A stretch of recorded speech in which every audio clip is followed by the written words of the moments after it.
মাদক বিরোধী অভিযানের যে সূচনা হচ্ছে, আমি মনে করি মাদক ভেড়ামারা সহ প্রত্যেক এলাকায় বন্ধ হওয়া উচিত। মাদক সেবনকারীদেরকে নিরুৎসাহিত করা উচিত। মাদক ব্যবসায়ী, মাদক যারা বহনকারী, মাদকের যারা প্রশ্রয়দানকারী, প্রত্যেককে আমাদের সামাজিকভাবে বয়কট করতে হবে এবং আইনের আওতায় নিয়ে আসতে হবে। এই জন্য আমি মাদকের বিরুদ্ধে আজকে যে গণ অধিকার পরিষদের যে আয়োজন, আমি তাদেরকে ধন্যবাদ জানাই এই আয়োজন করার জন্য।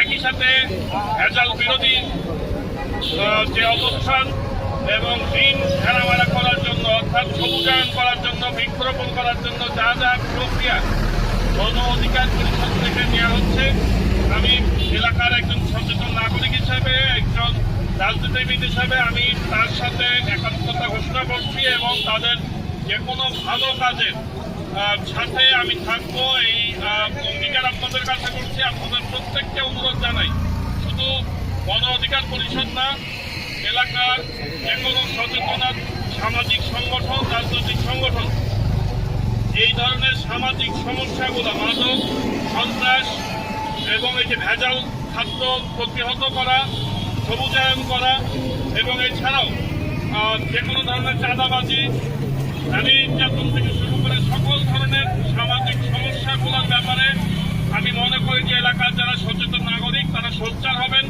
এবং এই গণ অধিকার পরিষদের মতো আরও যেসব সংগঠন আছে তারাও এই ব্যাপারে কথা বলবেন। আমার পক্ষ থেকে যে কোনো ধরনের সহযোগিতা করার জন্য আমি আপনাদের সাথে সবসময় সচেষ্ট থাকবো। এই কথা বলে আজকে যে মাদক বিরোধী যে আজকে যে র্যালি গণ অধিকার পরিষদের, তার আমি এই সূচনা এবং শুভ উদ্বোধন ঘোষণা করছি। সবাইকে ধন্যবাদ। আসসালামু আলাইকুম।